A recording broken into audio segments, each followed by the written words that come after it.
Hey, welcome back. With global inching closer and closer, discussion surrounding what system is and isn't ready for global arises a lot. In this video, I'll be covering some of those systems I'd like to see tweaked before the game finally reaches us in the West. As a quick note, I will not cover monetization, as I want to focus on game systems specifically for this video. I will also not cover topics specific to class balance. With that said, let's get right into it. First, the Soulbind system. This is by far the system I dislike the most in this game and cannot picture making it to the West as is. For anybody unfamiliar with the system, the basis is that you use an item of the same tier or a Soulbind stone to reroll a stat line on a given piece of gear at random, chosen from a pool of about 30-ish stats, depending on the piece, with the useless stats being weighed a lot more favorably. There is no pity, no way to control the RNG a bit, and the chance to roll certain stats is sometimes as low as 1%. It's honestly complete garbage that will sometimes see you locked out of getting a stat line you want for an arbitrary amount of time if you get unlucky. Now, there exist solutions more obvious than others, such as giving the option to spend Soulbind material relative to the chance of getting said stat, like the aforementioned 1% requiring 100 stones, 3% requiring 33, so on and so forth. Another option would be to go the deterministic RNG route, similar to crafting in Path of Exile, by letting us turn Soulbind stones into variants that target a more specific stat pool, like an attack Soulbind stone that focuses on stats like damage boost, attack, crit, accuracy, a defense stone that focuses on stats like damage tolerance, endurance, smite resist, defense, etc., and a special stone that focuses on skills and passives. Ultimately, the roll will still be RNG, but the pool would suddenly be divided by 3, making it much more reasonable, as well as give them the possibility to make certain content more desirable by splitting the sources of each stone types. At number 2, we have the various dungeon and raid allowance systems. With time, NCSoft has iterated on them, whether to limit bots, hold play more towards mains, or to control the economy. The result, however, is that something that should be as simple as a weekly cap or a simple entry amount limit now has 50 million different types of energy, tickets, or diminishing return piled on top of each other. That makes something as simple as just a dungeon a complete mess to understand for a new player. Right now, you have to account for reward allowances, final boss kill counts, chest energy, and reward diminishing returns, all of which has different replenishing rates and speed. On top of that, you have Sanctuary, with a very outdated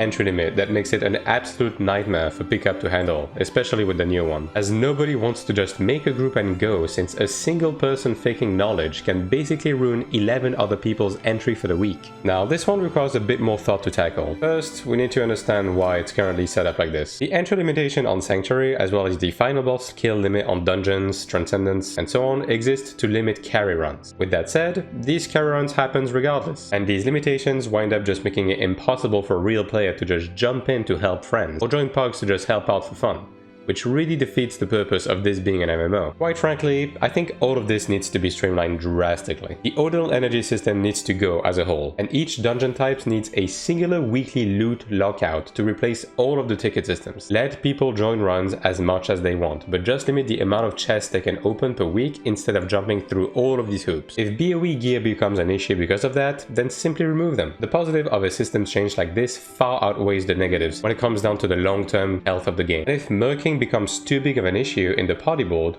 just adopt the Final Fantasy XIV method of actively banning people who advertises mercenary services to force those people to stick to Discord and forums and leave the in-game chat clean. And on the topic of systematical bloat, that leads us to number 3. The potential system was added in the 4th of March update and genuinely made the game 10 times better. All of a sudden, dungeon gear became viable to the point of being able to clear any and all PvE content the game throws at you just by using dungeon gear, which is great for free-to-play and sub-only players. And on top of that, the fact that there's absolutely zero pay-to-win elements tied to it, and that it's incredibly accessible, and you have what makes for probably the best addition to the game thus far. That being said, it did miss one mark, and that's how incredibly bloated the potential stone crafting is. Basically, each piece of dungeon gear has a rating based on the level of the dungeon it came from. Dropnet armor is 1 star, Fire Temple is 3 star, and this piece of gear that comes from Cradle is 4 star, for example, as you can see here. And upgrading a piece of dungeon gear will require a potential stone of that rating, which means that if you have a Luger Guard, for example, which come from Luger's Forge, an 8-mine raid categorized as 3 stars, and you obtain a weapon from Hall of Illusion, a 5-star regular dungeon, you have to take your weapon, turn it into a 5-star potential stone, then downgrade it into a 4-star potential stone, then downgrade it again into a 3-star potential stone before you can use it to upgrade your guard, all while having to navigate the clunky substance morph menu and sit through the morphing animation for each craft. And all of these different steps lead into the existence of no less than 33 different multi-step crafts for a system that realistically should only have only 10 at worst, across all the gear types. Now there's two potential solutions here. Either one, the easiest one arguably, that just allows you to use high level stones to enhance your gear without having to go through the downgrading system every time. Or the second option, which is to consolidate all of the stones into a single stone per gear type, weapon, armor, and accessory, and just give different amount of stones every time you break down a piece of dungeon gear depending on the dungeon tier. At number 4, we have the AP cap. For anybody unfamiliar with how Abyss Point works in AION 2, they're basically divided in two categories. Seasonal AP, which is this one, and out of season AP. Season AP is AP you get from killing other players, as well as farming monster in the Abyss. There is an overall cap applied that goes up by 500k each week, and once you reach that cap, you cannot earn any more AP through these means. Out of season AP is AP obtained through other, more limited means that doesn't count towards that cap. Sources include stuff like the season quests, abyssal corridors, Hugo games, as well as rifting bonuses. Overall, accounting for everything, it means that you're limited to about 1 million AP per week. You then have to decide to spend that AP on stuff like Sigma shards, PvP Abyss gear, Abyss potential upgrades, as well as medals. Now, while that system may have been sound for the first season to ensure a more controlled progression, it now feels very out of place and is overall a net negative. There are too many different things that are basically forced weekly purchases that takes a majority of your weekly AP allowance, leaving little to no wiggle room for other things. This also punishes you heavily for not optimizing your abyssal gear upgrades, and renders stuff like consumable item purchases pretty much obsolete, as you do not want to waste AP on potions. By uncapping AP farm as well as tweaking the Abyss shop a little bit, PvP would suddenly feel infinitely more rewarding. To avoid abuse, items like Abyssal Mana Stones should receive a weekly purchase cap, but items like the Asphalt Board could be expanded to infinitely scale up to allow people to just farm PvP to fill their Asphalt Board, even if the individual AP cost of each board reaches high number, like even 1 million. As long as you can keep farming them, people will do PvP for them. It would also allow people to farm Abyss gear to get closet upgrades without having to rely on AP farming with ults, as well as finally make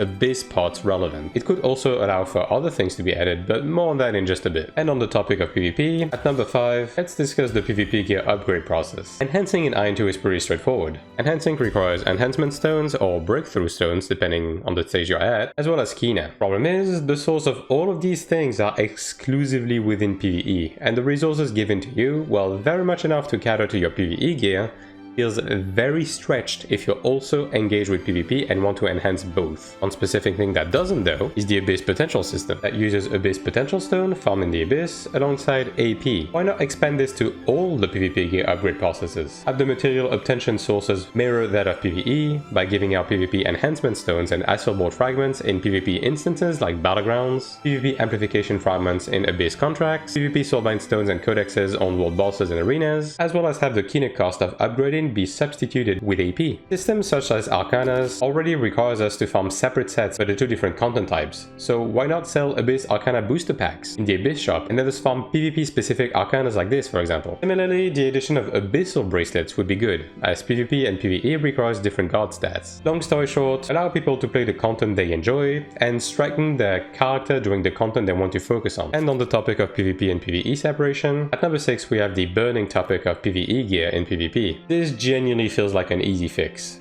Let's take a look at the problem. Orange gear, like Faded gear, Ludra gear, Crafted gear, have more Soulbind lines than regular gold PvP gear, as well as Soulbind stats that scale significantly higher due to their grade. I Commander gear, aka the orange PvP gear, obviously have them beat, but it is also significantly harder to obtain than said PvE gear. The solution then is quite simple. PvP gear is basically the equivalent of Crafted gear for PvP.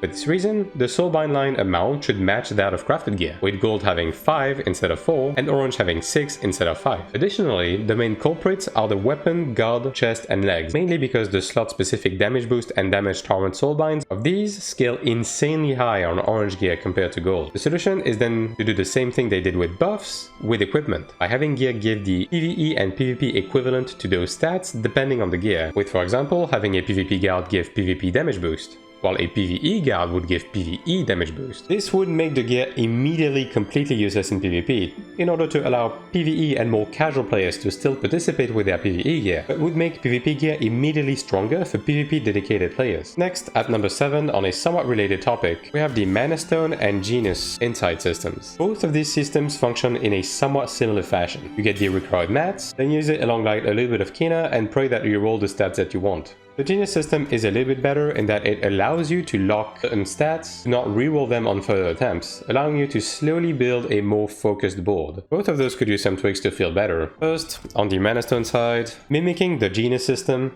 would be a lot better by allowing you to lock a stat to keep it on further rerolls, but by increasing the amount of Mana Stone you need to use to roll each time you do that. To balance things out, to avoid people rolling 5 slots with damage boost plus 200, some limitations per stat would need to be applied, like only being able to roll a certain stat a certain amount of time per piece. On the Genius side of things, a reduction of the soul crystal cost per reroll when locking a stat would be nice, as locking a couple of stats already spikes the crystal cost in the several hundreds. Giving you the option to reroll a locked slot, then choose whether you want to keep the current stat or switch to the new one will also be great, to avoid situations where you remove a lower tier stat to try and get a higher one, only to never get the stat again and just lose stats. And number 8, we have the PvP flag system. Now, I'm not going to talk about rifting as a whole, as I've already made a video on that and there's too many things to say, but on a more fundamental level, the flag needs to be adjusted a bit. The first most obvious change is to give a buff to loot drop, like additional soul shard drops and special item like Abyss potential stones, as well as make obtain Kina from farming uncapped when flagged for PvP during rifting hours, similar to the Abyss. The next change I would like to see would be to prevent people above a certain rank from flagging for PvE at all. If you're officer and above, for example, it's pretty obvious you extensively engage in PvP activities, and as such, you should not be able to flag for PvE. Having PvP specific balance adjustments, like life leech and healing reduction, be tied to the flag itself would also fix the jank of areas like the Abyss having these debuffs in place but rifting areas not, making support classes unbalanced. At number 9, we have the crafting system. While equipment crafting has received many excellent additions, such as the 100 success crafts as well as non-destructive upcrafting, there's still a big elephant in the room in the form of consumable crafting as well as gathering. As things currently are, gathering is purely a bot activity. The bots gather ingredients, you then purchase ingredients from the bots on the auction house and spend hours at a time crafting a few paltry consumables that then get expanded within a day or two. Gathering as it is needs to go. It's dated, it doesn't work in a modern MMO. It either needs a complete overhaul to make it more engaging, provide more, and remove bots from the equation, or it needs to be removed from the game and resources be scattered amongst existing content, like getting large ordeal bundles from running dungeons, or being able to buy ingredients directly from NPCs. Consumable crafting on its end needs to be streamlined a lot. Remove the procs as these waste immense amount of time during craft and allow for bulk crafting. Crafting one potion at a time is a crime in a game where set potions has a 10-second cooldown. As an added side note, please make flight potions work the same as health potion by granting a % based amount of flight time on top of the baseline amount. Flight pots barely regenerate anything because of the sheer amount of wings we have, leading us to having a ton of flight power, and you end up having to eat through